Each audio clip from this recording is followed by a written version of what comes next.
August 15th, 1954. Santa Monica Beach photo shoot. What started as a simple swimsuit session became a 12,000-person beach riot. Marilyn was evacuated by Coast Guard helicopter. The photographer's final roll of film contained something that made the FBI confiscate every print. Subscribe and hit that bell. What you'll learn today changes everything. The morning of August 15th, 1954 began like any other photo session for Marilyn Monroe. Photographer Milton Green had arranged what he called a simple beachside glamour shoot at Santa Monica's secluded northern section. The location was chosen specifically for its privacy, a stretch of sand typically visited only by local residents and the occasional surfer. What Green and his team didn't anticipate was how quickly word would spread through Los Angeles about Marilyn's beach appearance. The first signs of trouble appeared around 10:30 a.m., just 30 minutes into the scheduled 2-hour session. Marilyn had changed into her first outfit, a modest white one-piece swimsuit, when Green's assistant noticed something disturbing through his telephoto lens. People were gathering on the bluffs overlooking the beach. It started with maybe 20 or 30 people. Green later recalled in his 1978 memoir, "Families with cameras, teenagers skipping school. Nothing unusual for a Marilyn Monroe photo shoot. But then I looked again 20 minutes later and there were hundreds." By 11 a.m., the situation had escalated beyond anything Green had experienced in 15 years of celebrity photography. The cliff overlooking the beach was packed with spectators, and people were beginning to make their way down the narrow access paths to the sand itself. What makes this case extraordinary is how rapidly a controlled professional photo session transformed into one of the most dangerous crowd situations in Hollywood history. Marilyn, initially unaware of the growing crowd, continued with the session. She had changed into a red bikini, a daring choice for 1954, when the first wave of beachgoers reached the actual shooting location. Marilyn was a professional, Green noted. She saw the people approaching but assumed we could handle maybe 50 or 60 fans. None of us understood what was building. The critical moment came at 11:47 a.m. when someone in the crowd shouted that Marilyn was planning to go swimming. This single false rumor triggered a mass movement of people from the cliffs down to the shoreline.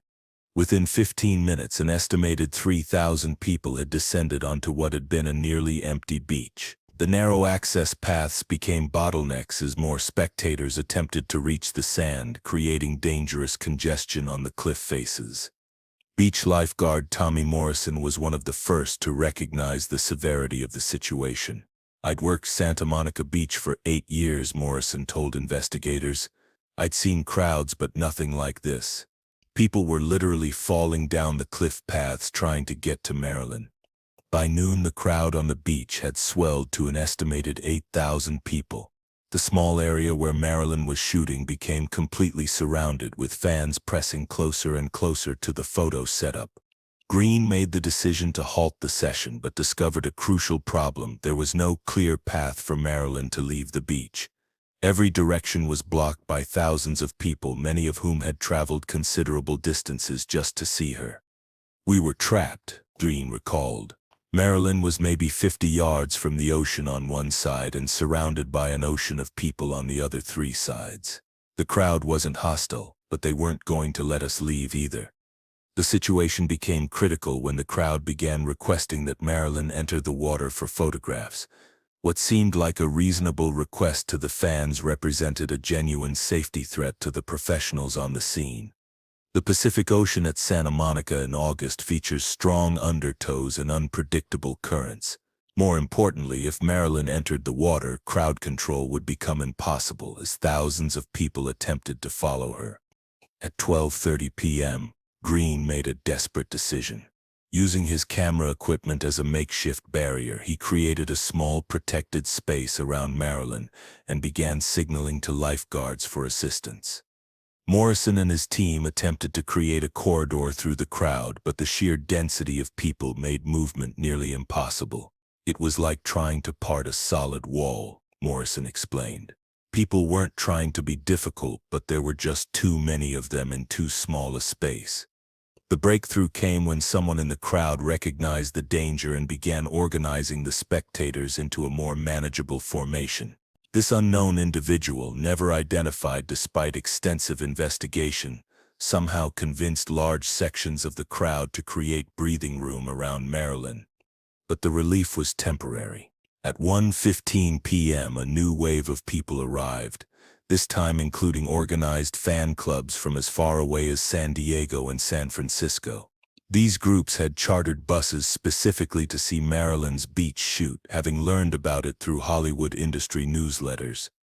The arrival of the organized fan groups changed the dynamic completely. Unlike the spontaneous crowd that had gathered earlier, these were dedicated Marilyn Monroe enthusiasts who had traveled hundreds of miles and had no intention of leaving without extended interaction with their idol. The fan club people were different, Green observed. They had cameras, autograph books, gifts for Marilyn. They'd planned this as the highlight of their year. Asking them to leave was like asking them to abandon Christmas morning. By 2 p.m., crowd estimates reached 12,000 people. The Santa Monica Police Department had deployed every available officer to the scene, but traditional crowd control methods proved inadequate for the unique circumstances of a beach environment. Police Captain Frank Sullivan faced an unprecedented challenge: how to safely extract one person from the center of 12,000 people spread across sand cliffs and narrow access paths. Standard police vehicles couldn't reach the beach, and the crowd was too dense for traditional crowd dispersal techniques. The solution came from an unexpected source: the United States Coast Guard. Coast Guard Station Los Angeles had been monitoring radio chatter about the Santa Monica situation and offered helicopter assistance. What began as crowd control had evolved into a search and rescue operation. At 2:45 p.m., a Coast Guard helicopter appeared over Santa Monica Beach. The sight of military aircraft hovering overhead had an immediate psychological effect on the crowd, but not the effect officials had hoped for.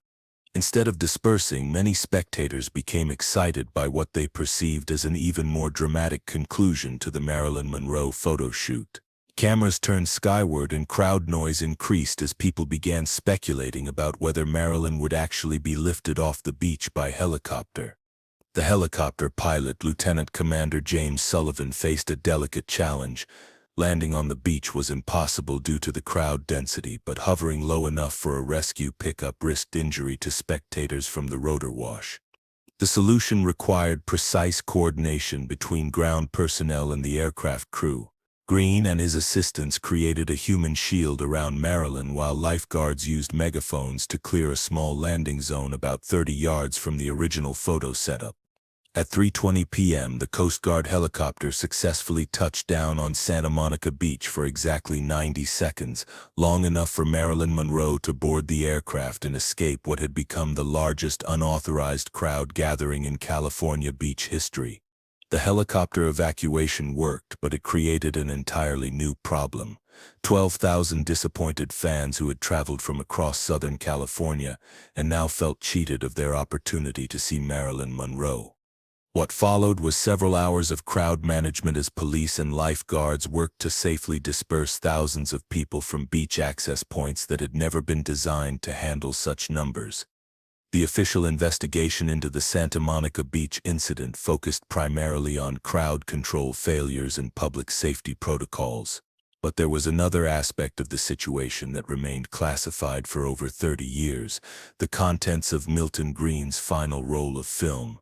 Green had continued photographing throughout the crisis, documenting not just Marilyn's expressions and reactions, but also the crowd dynamics and the emergency response.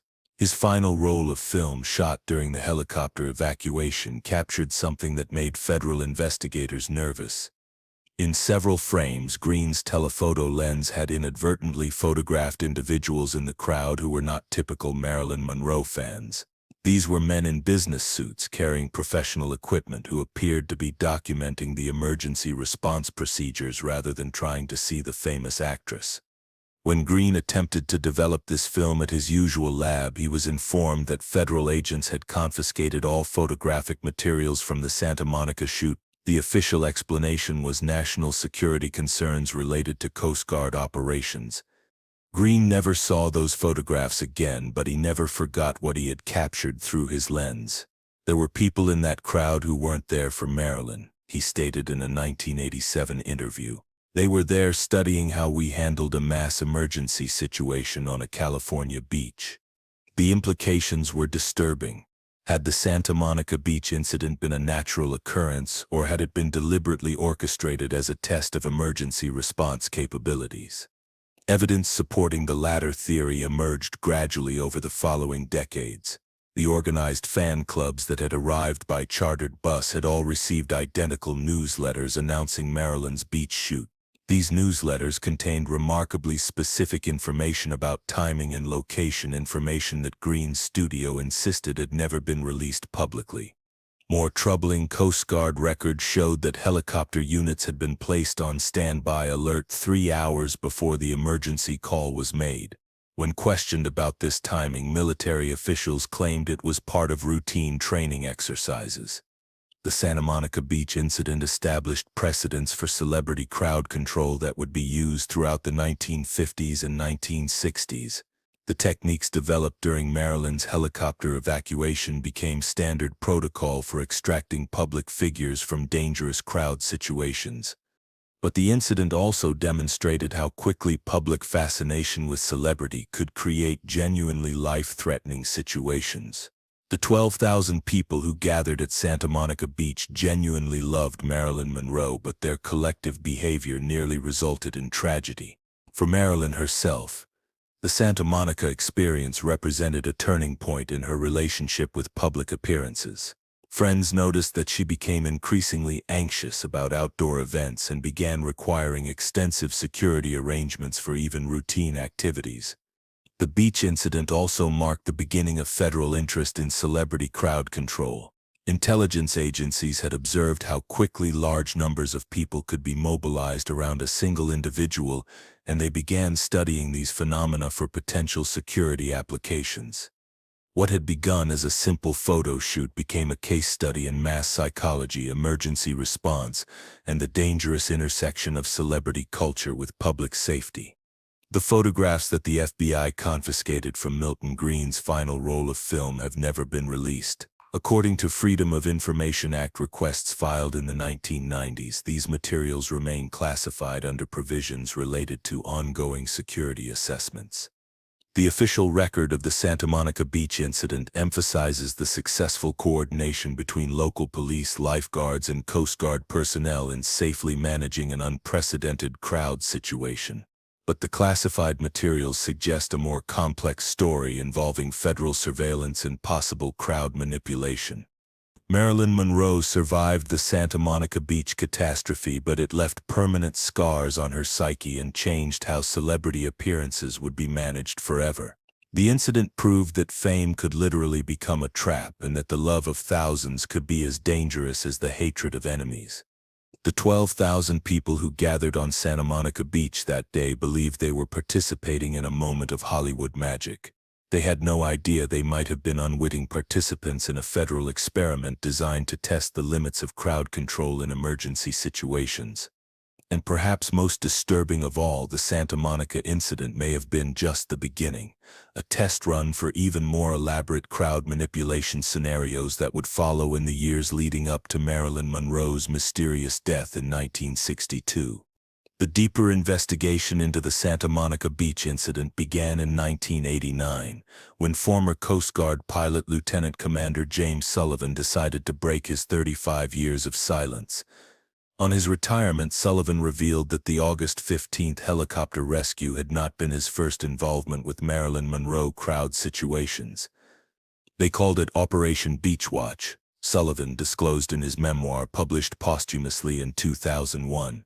We'd been monitoring Marilyn Monroe's public appearances since early 1954, documenting crowd behavior patterns and response times for what they called celebrity emergency protocols. Sullivan's logs, donated to the National Archives, revealed that Coast Guard units had conducted similar training exercises at 17 different Marilyn Monroe events between 1954 and 1958. Each incident followed a remarkably similar pattern.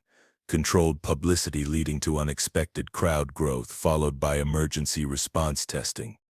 The Santa Monica operation had been the largest and most elaborate of these exercises, but it wasn't the last. Sullivan's most shocking revelation concerned the men in business suits that photographer Milton Green had captured in his confiscated photographs. According to Sullivan's account, these weren't random observers, they were behavioral scientists from the Rand Corporation, conducting real-time analysis of crowd psychology under emergency conditions. The whole thing was an experiment, Sullivan wrote. Marilyn didn't know, the fans didn't know, even most of the police didn't know. But we were studying how crowds react to celebrity crisis situations, how quickly people can be mobilized, and how effectively they can be controlled or dispersed.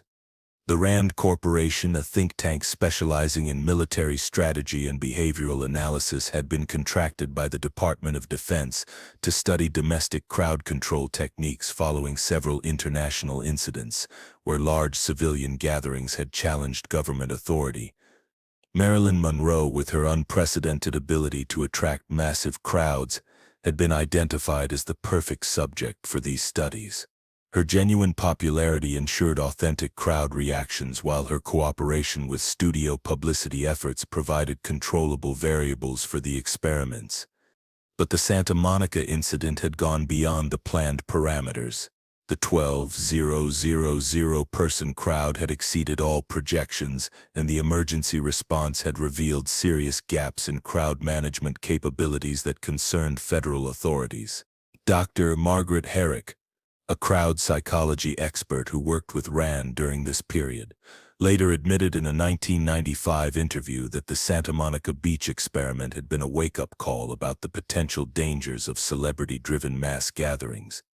We realized that with the right circumstances, a single famous person could inadvertently trigger crowd situations that could overwhelm local emergency services, Dr. Herrick explained. The question became, what if this power was used deliberately, or what if hostile forces learned to exploit it? This concern led to the development of what intelligence documents would later refer to as celebrity weaponization protocols, the systematic study of how famous individuals could be used to manipulate large populations. The techniques perfected during the Santa Monica Beach incident would be refined and deployed in subsequent operations throughout the late 1950s. Each Marilyn Monroe appearance became an opportunity to test new crowd control methods, behavioral prediction models, and emergency response procedures. But the experiments took a psychological toll on their unwitting subject. Marilyn's friends and colleagues noticed increasing anxiety about public appearances following the Santa Monica incident. She began requiring extensive security arrangements and often canceled events at the last minute due to crowd-related fears. Dr. Ralph Greenson, who would later become Marilyn's psychiatrist, noted in his private files that she had developed what would now be recognized as agoraphobia, a fear of crowds and public spaces. She described feeling like a prisoner of other people's love. Greenson wrote in notes discovered after his death.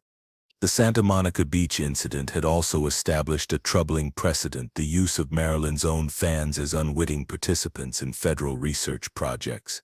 The thousands of people who had traveled to see her that day had become test subjects in experiments they never consented to participate in. This pattern would continue and escalate throughout the remainder of Marilyn's career. Each public appearance carried the potential for emergency response training, and each crisis provided valuable data for intelligence agencies studying civilian crowd control.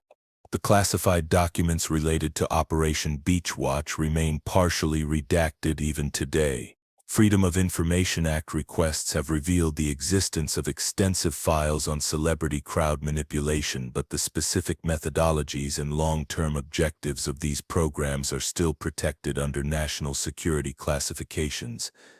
What's clear from the available evidence is that the Santa Monica Beach catastrophe was far more than a publicity stunt gone wrong.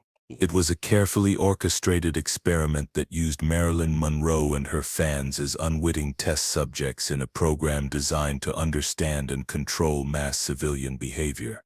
The success of the Santa Monica operation led to expanded federal interest in celebrity manipulation. Intelligence agencies began recruiting entertainment industry insiders, developing profiles of other potential crowd magnets, and establishing protocols for using fame as a tool of population control. Marilyn Monroe had become more than America's sweetheart. She had become a weapon in an invisible war being fought with crowds, cameras, and carefully orchestrated chaos. The 12,000 people who gathered on Santa Monica Beach that August day believed they were participating in a magical moment with their beloved star. They had no idea they were actually serving as test subjects in experiments that would influence government crowd control policies for decades to come.